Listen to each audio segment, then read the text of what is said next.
వాక్యానుసారమైన ప్రభావం ఎంత ఉంది, లోకానుసారమైన ప్రభావం ఎంత ఉంది? ఈ రెండిటిని మీరు ప్రశ్న వేసుకుంటే, బేరేజ్ చూసుకుంటే, ఎన్నో క్రైస్తవ కుటుంబాల్లో లోకానుసారమైన ప్రభావమే ఎక్కువై ఉండి శృతి తప్పుతుంది, లయ మారుతుంది, బిడ్డలు పెడదారిని వెళ్ళిపోతున్నారు. నిజమైన క్రిస్మస్ ఆనందాలు కుటుంబాల్లో మిగలడం లేదు. అందుకే ఈ సమయాన్ని నేను చెప్తున్నాను, యేసేపు వలె వాక్యానుసారముగా కుటుంబంతో సత్సంబంధాలు కలిగి ఉండమని కోరుచున్నాను. క్రిస్మస్ గాథ కుటుంబ సత్సంబంధాల గాథ. ఆనాడు మరియా ఎలిజబెతులు కలుసుకున్న గాథ అది. యేసేపు మరియమ్మలు కలుసుకున్న గాథ అది. అనుమానాలన్నీ పారద్రోలబడిన గాథ అది. ప్రేమ ఆప్యాయతలు పంచుకున్న గాథ అది. బిడ్డలకి ధర్మం న్యాయం జరిగిన గాథ అది. ఈనాటి సమాజంలో మన బిడ్డలకి న్యాయం జరుగుతుందా? చిన్నారి బిడ్డలకు విలువ ఉంటుందా? ఈ క్రిస్మస్ వేళలో ఎంతో మంది బిడ్డలు ఇంకా వెట్టి చాకరీలు చేస్తున్న బాల కార్మికులు ఎందరో ఉన్నారో, ఇంకా ఎందరో బడికి వెళ్ళలేక ఇంటి వద్దే మిగిలిపోయి అమ్మానాన్నలకు తోడుగా కూలికి వెళ్తున్న బాల కూలీలు ఎంతమంది ఉన్నారు? ఆ బిడ్డలకి చదువు లేదే, మేము చదవలేదు, మా బిడ్డలకి చదువు నేర్పించలేకపోతామని బాధపడుతున్న తల్లిదండ్రులు ఎందరూ ఉన్నారు? ఈ సమయాన ఇటువంటి వేళలో ఓ తండ్రి, నీ పాత్ర గ్రహించు. నీ కుటుంబానికి, నీ బిడ్డలకి, నీ భార్యకి అండగా ఉండు. ఇమ్మానుయేలు, దేవుడు మనకు తోడు.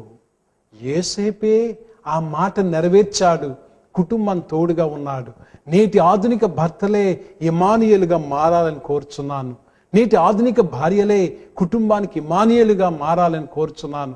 కుటుంబ వ్యవస్థలో తల్లిదండ్రులు బిడ్డలకి ఇమ్మానుయేలుగాను, బిడ్డలు తల్లిదండ్రులకి ఇమ్మానుయేలుగా మారాలని కోరుచున్నాను. ఇది కుటుంబ సత్సంబంధాల గాథ. రెండవది, ఇది సాంఘిక సత్సంబంధాల గాథ. ఇది సమయము సంపూర్ణమైనప్పుడు దేవుడు తన ప్రియకుమారుని పంపెను అని బైబిల్లో రాయబడి ఉంది. ఆనాటి సమయం సంపూర్ణమైనప్పుడు అనే మాటలో సొసైటీ, సమాజము చాలా గందరగోళంలో ఉంది. ఎంత గందరగోళంలో ఉందంటే, ఈనాడు భారతదేశంలో కాశ్మీర్ నుంచి కన్యాకుమారి వరకు ఎన్ని సమస్యలు అయితే భరత భూమి ఎదుర్కొంటుందో అన్ని సమస్యలు ఆనాడు యేసయ్య పుట్టిన వేళలో ఉంది. బరబ్బా లాంటి తీవ్రవాదులు ఆనాడు యేసయ్య పుట్టినప్పుడు ఉన్నారు, రోమా సామ్రాజ్యాన్ని పడగొట్టడానికి. హేరోదుల ఏంటి మానవత్వం లేని నాయకత్వాలు ఈ రోజుల్లో ఉన్నారు. ఒక ప్రక్కన రోమా సామ్రాజ్యం చీలిపోయే ప్రమాదం ఉంది. అన్యాయము, అక్రమములు విజృంభిస్తున్న వేళలవి. పసిబిడ్డలకి విలువలేని రోజులవి. అది కనులారా మనం చూసాము. 2 సంవత్సరాల పసికూనల్ని హేరోదు చంపేయగలిగాడంటే వాల్యూ ఉందా సొసైటీలో? అటువంటి సమయంలో యేసు పుట్టి సొసైటీని, అన్ని రకాల వర్గాల్ని కలిపివేశాడు యేసయ్య.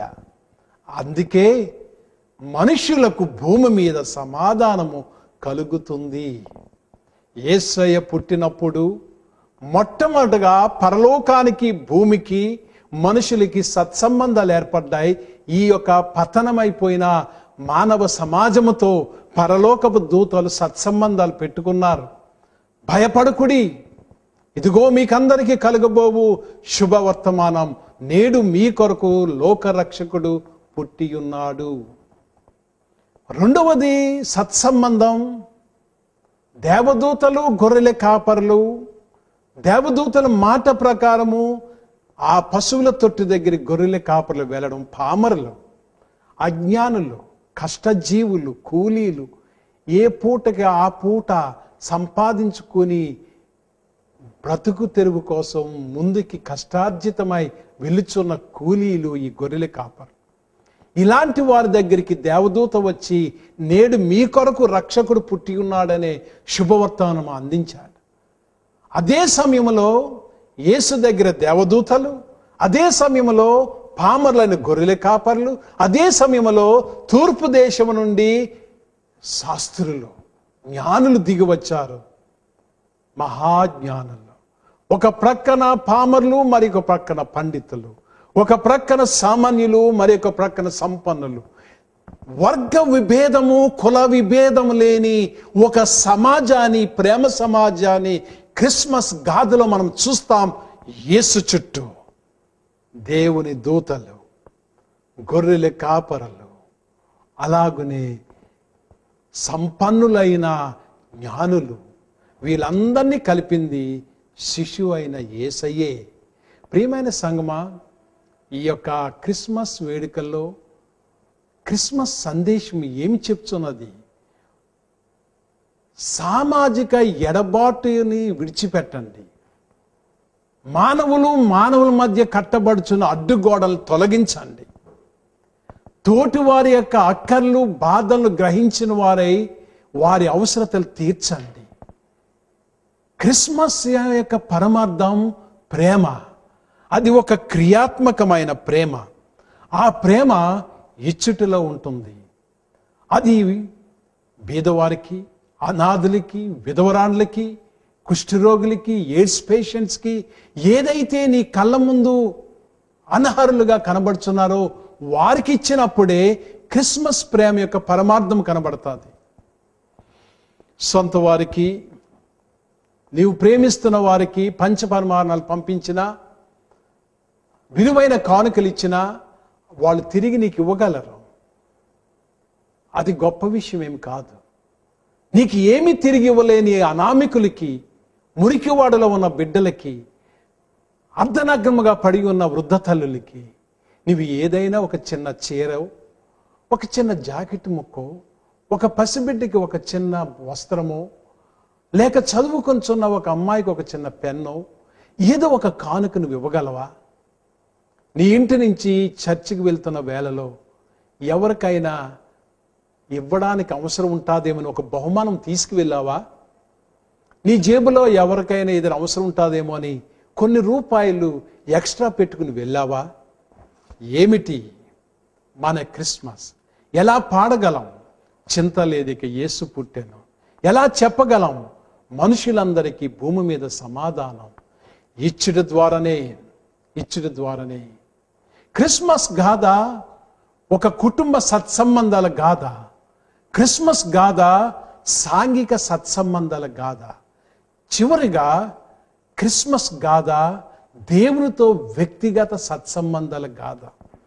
యేసు జన్మించినప్పుడు వ్యక్తిగతముగా మహానందం పొందిన వ్యక్తులు ఉన్నారు. వారిలో మొట్టమొదటగా జ్ఞానులు. వారు ఆకాశమందలి నక్షత్రంను చూసి మహానందము పొందలేదండి. వారు యెరూషలేముకు మాత్రమే వచ్చారు. హేరోదును చూశారు. రాజు పుట్టినవాడు ఎక్కడని అడిగారు. ఇంకా వాళ్ళు ఆందోళన ఉంది, ఇంకా వాళ్ళు ప్రశాంతత లేదు, ఇంకా వాళ్ళు ఆనందం లేదు. కానీ ఏనాడైతే వారు బెత్లెహేం దగ్గరికి వచ్చారో, ఆ నక్షత్రము బెత్లెహేం దగ్గర ఆగిందో, ఆ నక్షత్ర కిరణాల శిశువు మీద పడ్డాదో, ఆ నక్షత్రమును చూసి, ఏ నక్షత్రము తెలుసా? యేసును చూపించిన నక్షత్రమును చూసి మహానంద భరితులైరి.